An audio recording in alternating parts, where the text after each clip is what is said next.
Hey audio friends, MrAyrit here. Welcome back to the channel. Today we're doing a pretty intense tube amp battle. We've got a couple of my favorite tube amps that I've ever used, and the reason why I'm doing them together as opposed to separate reviews is because I've been talking a lot about the Feliks Echo. This is the MK1. I've used this one for quite a while, and I've mentioned it in several videos, and people have been asking, when are you doing the review? When are you doing the review? Okay. And I was loving it, and it was, you know, my favorite tube amp up to the point of getting, oh, this beast, the Quicksilver tube amp headphone amplifier, right?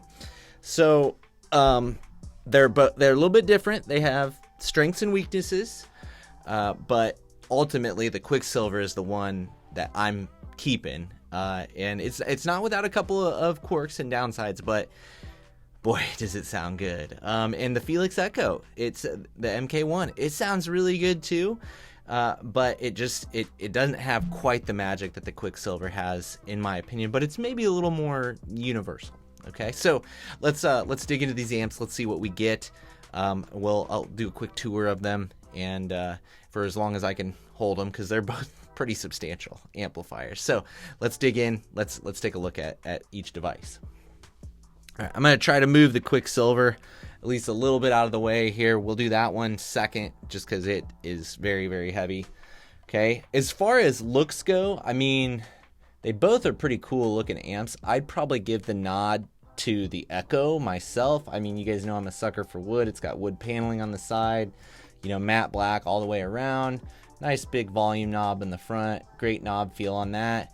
1/4 inch out is all this guy has.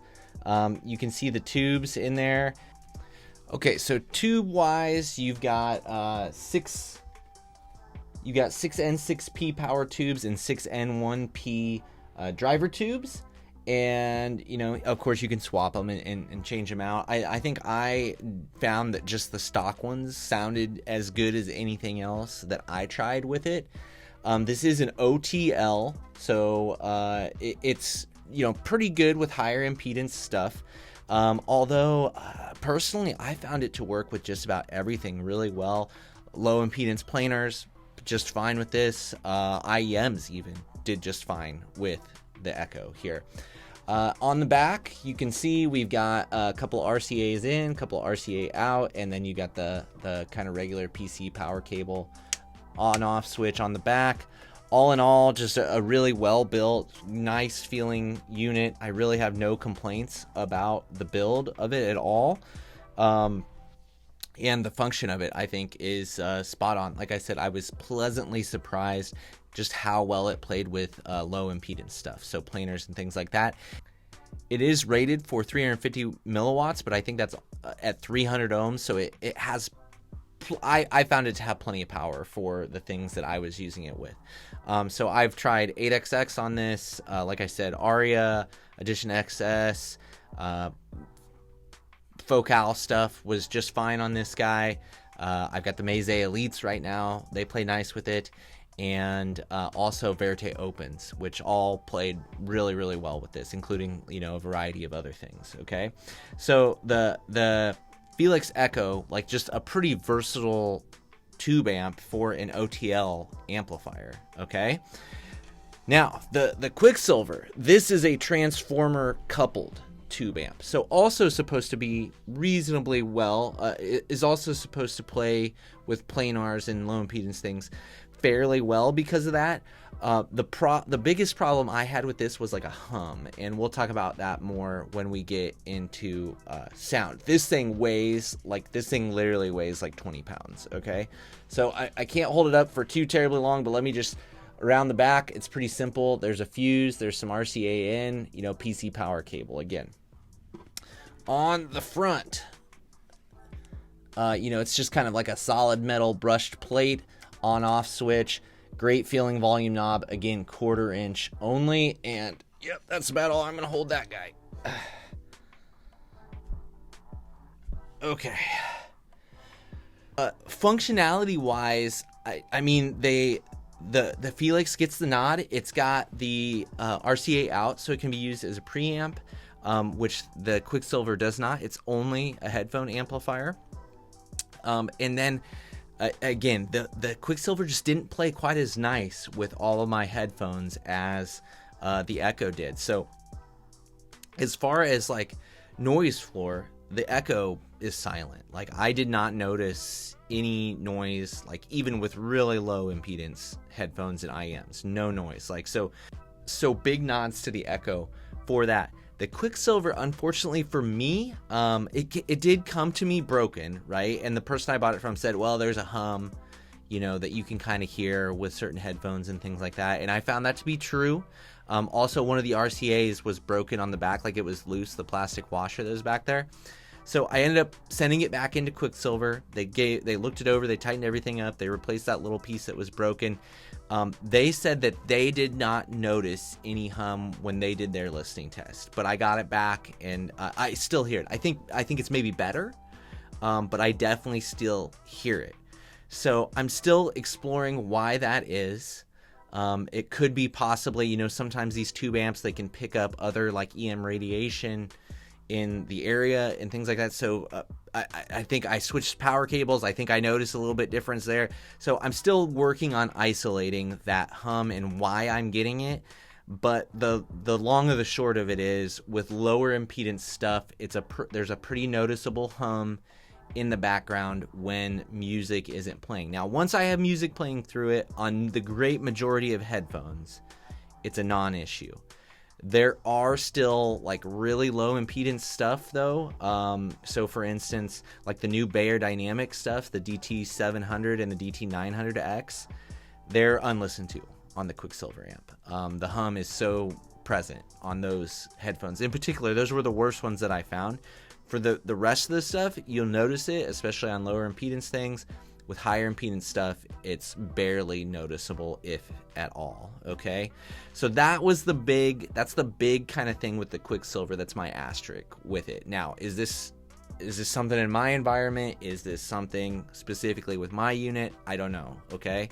But regardless, the thing sounds amazing, okay? So you get some music pumping through it, and you pretty much forget about all that other stuff that like maybe nitpicks at you otherwise.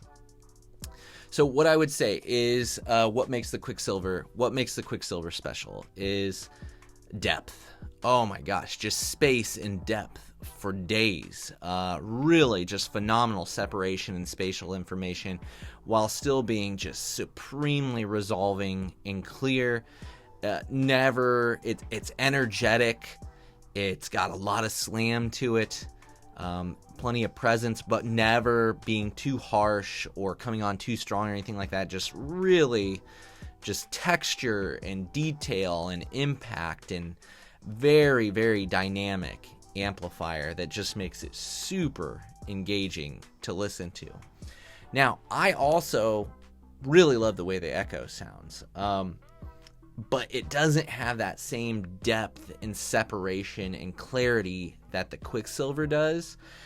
I would say the Echo leans more towards a nice, rich, you know, very, very liquid, very thick and kind of creamy sound. You don't get the same space, you don't get the same separation, but still very, very enjoyable with the great majority of headphones I tried it with.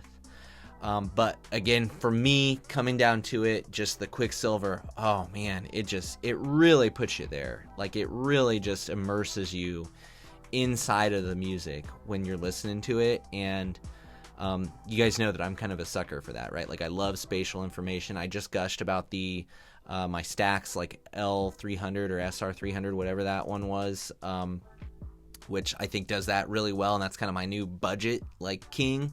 I like the RU6 as a DAC because I think it does that really well.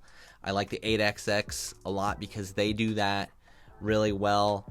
So I'm a sucker for that good spatial information with lots of good separation in there, that where you just really kind of just like feel like you're just getting in to those tracks. You know, I always kind of think about it like the Magic School Bus, you know, like you're shrinking down and you're going inside the track, and kind of like you can pick it all apart, and it's just a ride, you know what I mean?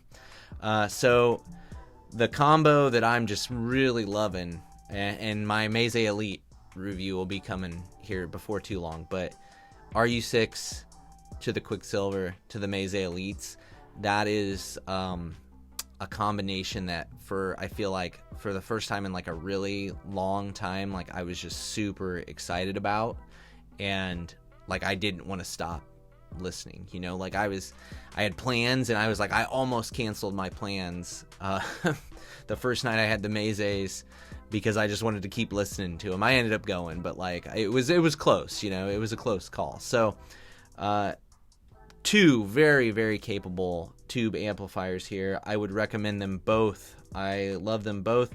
You can buy the Echoes I see for about $550 or so on the used market. I think that's, you know, I think that's a really good price for what you're getting there.